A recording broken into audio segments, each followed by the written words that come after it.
warahmatullahi wabarakatuh. Salam sejahtera bagi kita semua. Selamat siang sahabat guru di Indonesia. Kembali lagi bersama saya Heni Yuniati Putri, guru dari SDN Negeri 02, Kecamatan Ungaran Barat, Kabupaten Semarang. Kali ini saya akan mengajak sahabat guru yang ada di rumah untuk berbincang-bincang santai tentang kurikulum paradigma baru. Saya mengajak rekan saya, guru cantik dan masih muda. Selamat siang Mbak Dita. Selamat siang. Mbak Dita, tolong perkenalkan diri kepada pemirsa yang ada di rumah. Selamat siang semuanya. Perkenalkan, nama saya Anita Eka Fitriani. Saya guru kelas 1 di SD Negeri 2. Terima kasih Mbak Dita atas waktunya pada siang hari ini.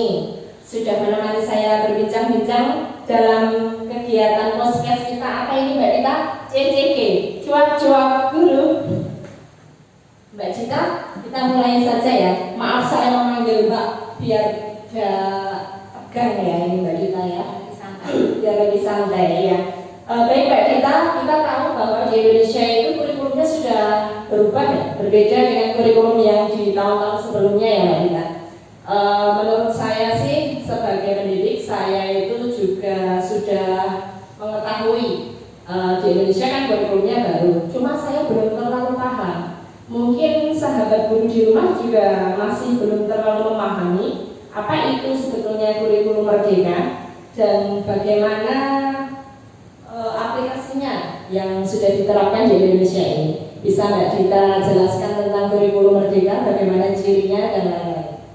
Ya, jadi kalau menurut saya itu kurikulum merdeka itu sebenarnya kurikulum yang lebih sederhana, lebih ringkas, dan kurikulumnya itu fokus pada materi esensial dan juga nanti fokus pada pengembangan potensi siswa. Nah, konsep kurikulum merdeka itu sendiri nanti memberikan kebebasan pada pendidik, pada peserta didiknya, juga kepada sekolah untuk menentukan topik atau tema yang diminati, yang ingin dipelajari, seperti itu.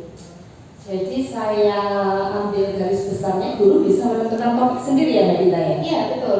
Kalau di kurikulum yang sebelumnya kan sudah ditetapkan ya, seperti di kurikulum 13. Nah, berarti guru bisa menentukan topik, artinya di satuan pendidikan yang satu dengan yang lain bisa berbeda-beda ya? Iya, jelas berbeda.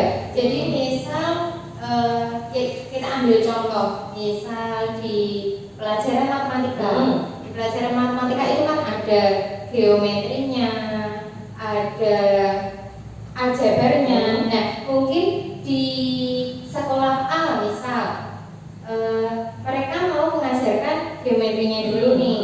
Ternyata yang sekolah B yang diajarkan aljabarnya dulu, seperti itu. Jadi pada saat tes pun soal tes yang diberikan pada anak yaitu disesuaikan dengan materi yang sudah diberikan pada anak. Berarti merdeka yang dimaksud itu bebas, itu guru bisa menentukan sesuai kemampuan siswa yang ada di kelasnya sendiri-sendiri gitu ya? Betul sekali. Iya.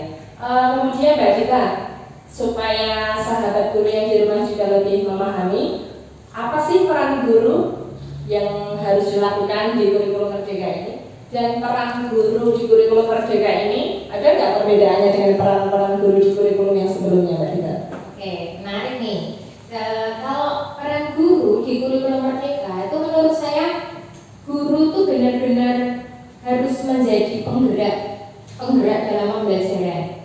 Jadi kalau di kurikulum yang sebelumnya itu kan guru hanya menyampaikan apa yang sudah ada, apa yang sudah yang sudah ada di kurikulum itu ya. Tapi kalau di kurikulum merdeka itu kan guru yang benar-benar ngatur semuanya sendiri nih. Mau milih materi apa, terus harus menyesuaikan dengan murid-muridnya. Kemudian harus bisa membangun hubungan yang efektif dengan muridnya, dengan orang tua yang juga utama. kemudian dengan lingkungan sekolah, organisasi-organisasi sekolah. Jadi di kurikulum Merdeka ini lebih berkembang sekali ya, bisa lebih luas juga ya, hubungannya dengan siswa, dengan orang tua bisa lebih dikembangkan oleh guru tersebut ya Mbak Dita ya. Yang menarik sekali ini Mbak Dita. Kemudian saya dengar itu di kurikulum Merdeka ada istilah P5 ya kalau nggak salah. Iya, P5. P5 itu singkatan dari apa? Dan arti atau intinya P5 itu tentang apa Mbak Dita? oh ya. P5 itu singkatan dari Proyek Penguatan Profil Pelajar Pancasila. Nah, kalau dulu di kurikulum 2013 ya, itu kan ada yang namanya PPK. Yang tepuk PPK Ya, ya. program penguatan karakter ya kalau nggak salah. Nah, di kurikulum Merdeka ini adanya profil pelajar Pancasila. Nah, kenapa harus ada P5 di dalam kurikulum Merdeka? Karena profil pelajar Pancasila itu tadi supaya bisa lebih dikuatkan, dikembangkan, maka dibentuklah. Jadi sebenarnya P5 itu tuh termasuk sistem pembelajarannya. Tujuannya itu untuk mengamati dan menyelesaikan permasalahan yang ada di sekitar lingkungan sekolah itu melalui 5 aspek. Yang pertama, potensi diri, kemudian pemberdayaan diri, peningkatan diri, pemahaman diri, dan yang terakhir itu peran sosial. Di P5 itu ada istilah pelajar Pancasila ya? Berarti harus diterapkan sesuai nilai-nilai Pancasila bukan ya, betul sekali. Semoga lebih paham lagi ya saya, terutama sahabat guru yang ada di rumah. Kemudian Mbak Dita, kalau bisa kita lanjut lagi tentang kurikulum Merdeka itu, korelasinya apa sih P5 itu dengan kurikulum Merdeka? Hubungannya apa Mbak Dita? Itu tadi yang saya bilang kan, karena ada profil pelajar Pancasila, maka penguatannya melalui P5 itu. Berarti harus ada P5, harus ada proyek-proyek di kurikulum Merdeka ya? Harus ada, karena P5 itu sendiri ada rapotnya nanti. Jadi rapotnya itu terpisah dari rapot yang nilai pelajarannya mereka ya, itu nanti ada rapotnya sendiri khusus untuk P5, khusus untuk nilai-nilai proyeknya itu. Ya, betul. Oke, lebih menarik lagi berarti ya tentang kurikulum ini ya Mbak Dita. Mbak Dita, implementasi P5 di kelas yang di Ampu sudah berjalan seperti apa ini di kelas Mbak Dita? Mbak Dita kelas 1 ya? Iya, saya mampu kelas 1. Jadi di SD kelas 2 ini kami memilih tema Bhinneka Tunggal Ika. Nah, dari tema tersebut itu kan kami susun modul P5-nya. Jadi di dalam modul itu sudah ada aktivitas-aktivitas yang kita lakukan setiap minggu. Jadi setiap minggu itu kita menerapkan P5 urut dari aktivitas yang pertama sampai aktivitas yang terakhir. Nah, di aktivitas yang terakhir itu tadi kita akan mengadakan yang namanya gelar karya. Jadi ada acara puncaknya. Cirinya kalau di kurikulum Merdeka sama P5 itu gelar karya. Gelar karya itu berarti berisi tentang karya-karya proyek sesuai yang di P5 itu. Iya, betul. Gelar karyanya di sini akan kita laksanakan di tanggal 17 Juni 2023 nanti. Untuk gelar karya itu berarti 1 tahun 1 kali ya Mbak Dita? Iya, 1 kali. Satu kali di akhir setelah P5-nya selesai. Sangat menarik sekali berarti. Kalau di gelar karya itu berarti semuanya mencakup hasil karya siswa. Kemudian apakah orang tua juga menyaksikan karya-karya anaknya atau bagaimana itu Mbak Dita? Iya, tentu saja. Jadi orang tua juga diundang nih. Itu tadi kan hubungannya Mbak Dita bilang tadi di awal tadi, kalau hubungan yang di kurikulum Merdeka ada orang tua juga terlibat gitu ya? Iya.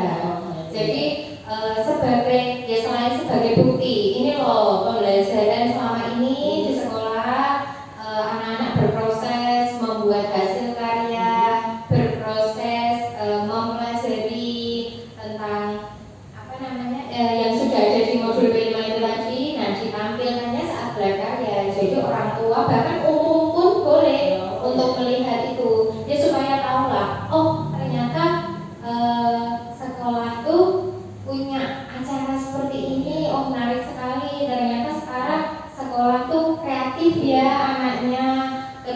bisa mengembangkan minat dan bakat mereka seperti itu. Siswa Mbak Dita diantaranya tanggal 17 Juni ya? Iya.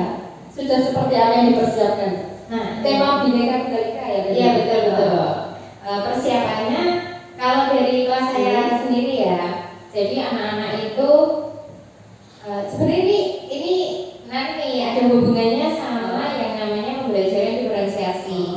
Nah, karena anak-anak itu kan punya karakter mereka sendiri ya, cirinya mereka sendiri. Nah, yang nanti akan ditampilkan di gelar karya itu benar-benar sesuai minatnya, sesuai bakatnya, tapi tetap patokannya ya tetap tema itu tadi. Kalau temanya kan Bhinneka Tunggal Ika nih. Nah, di kelas kami itu ada yang menampilkan tarian, ada yang menampilkan nyanyian. Iya. Nah, dan itu bukan saya yang meminta ya, tapi benar-benar anak sendiri sesuai ini bisa tentangnya ini bisa menari ya, sangat menarik sekali. Apalagi kelas 1 SD kan masih kecil-kecil lucu-lucu gitu ya Mbak Dita ya. Oke Mbak Dita, yang pengen saya tahu lagi dari Mbak Dita nih supaya saya dan sahabat guru di luar juga lebih paham, apa sih dampak positif ataupun dampak negatif yang diterapkan di kurikulum Merdeka ini? Menurut Mbak Dita, kekurangan dan kelebihannya ada nggak di sini Mbak Dita? Oh iya. Kalau dari saya, dampak positifnya tuh ini. Jadi pembelajaran kita itu berubah dari yang dulu-dulu. Kan? Berubahnya lebih menarik atau lebih menarik? Berubahnya jadi lebih menarik. Karena kita lihat guru diberi kebebasan, siswa pun juga diberi kebebasan. Jadi itu kalau di kelas saya kayak siswa bisa request. Jadi mereka nggak bosan. Bu, pengen mainannya kayak gini. Kalau di kelas 1 itu kan ada senang-senangnya nyanyi, nari, main game. Ya, saya menyelipkan game-game itu di dalam pembelajaran. Kalau siswa bisa request ini kurikulum Merdeka juga bisa ya Mbak Dita. Tapi di dalam kelas itu kan yang saya tahu ada berbagai karakter siswa dengan kemampuan yang berbeda juga ya Mbak Dita. Bagaimana peran guru untuk itu mengajar siswa-siswa yang berbeda karakternya itu Mbak Dita? Nah, apa nggak bingung itu? Nah, ya kan, kadang-kadang kita juga, ya sebenarnya saya juga masih belajar ya. Kalau dari yang saya tahu, dari hasil sharing dengan teman-teman, kemudian saya menghadiri loka karya, seminar dan lain-lain seperti itu. Dari pembelajaran diferensiasi, di dalamnya itu kan ada 3, ada konten, ada proses, kemudian ada produk. Nah, guru itu bisa memilih salah satunya. Misalnya nih, kalau tadi kan dibilang aku nggak bingung tuh, ya kan? Gimana tuh guru ngajarnya? Nah, itu bisa kita pilih dari produknya. Jadi kita ngajarnya tetap sama, model ngajarnya tetap sama, tapi mungkin nanti produknya tuh yang dihasilkan anak yang mau dinilaikan itu kan, itu berbeda sesuai dengan karakternya masing-masing. Kalau dia terbiasa PD, maju di atas panggung udah beda ya juga. Misalnya ini kayak di pembelajaran seni kan, seni. Nanti kan ada tuh dia yang udah berani mau nari, nyanyi, kayak gitu. Tapi kan mungkin ada nih masih malu-malu. Tapi ternyata dia pintar banget untuk menggambar atau mungkin bikin hasil karya. Nah, jadi produknya dia menggambar, bikin hasil karya. Berarti guru juga harus mengembangkan bakat siswa tersebut ya? Iya. Berarti guru di Indonesia harus bisa menguasai semuanya loh Mbak Dita. Betul. Berarti guru di Indonesia hebat juga ya. Oke Mbak Dita, itu tadi dampak positifnya ya di kurikulum Merdeka ya. Saya pengen tahu juga nih Mbak Dita, kalau ada dampak positif, terus dampak negatifnya apa ini kurikulum Merdeka Mbak Dita? Kalau dampak negatif itu sebenarnya saya nggak bilang dampak negatif ya, tapi kekurangan. Menurut saya kekurangannya kurikulum Merdeka ini tuh gini loh.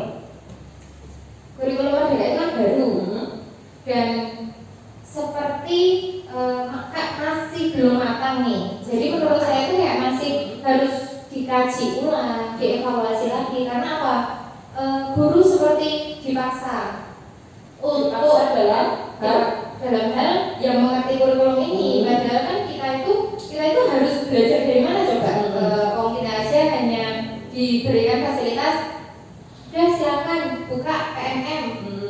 PMM Oh berarti anu ya, kurikulumnya masuk tiba-tiba gitu Iya, diterapkan dari ya. yang tadinya K13 berubah jadi kurikulum merdeka dan semuanya kita akses katanya itu kan dari PMM nih, platform Merdeka Mengajar itu. Iya. Padahal kalau kita sebagai guru kok belajar dari situ kan kadang kayak gini loh. Nah ini tuh udah bener atau belum sih?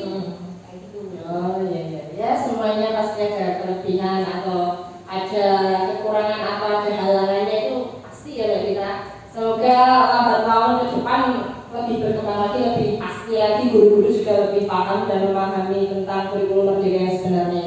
Terima kasih Mbak Dita sudah menemani bincang-bincang dengan saya pada siang hari ini. Semoga bermanfaat untuk kita ya Mbak Dita dan untuk pendidikan di Indonesia juga.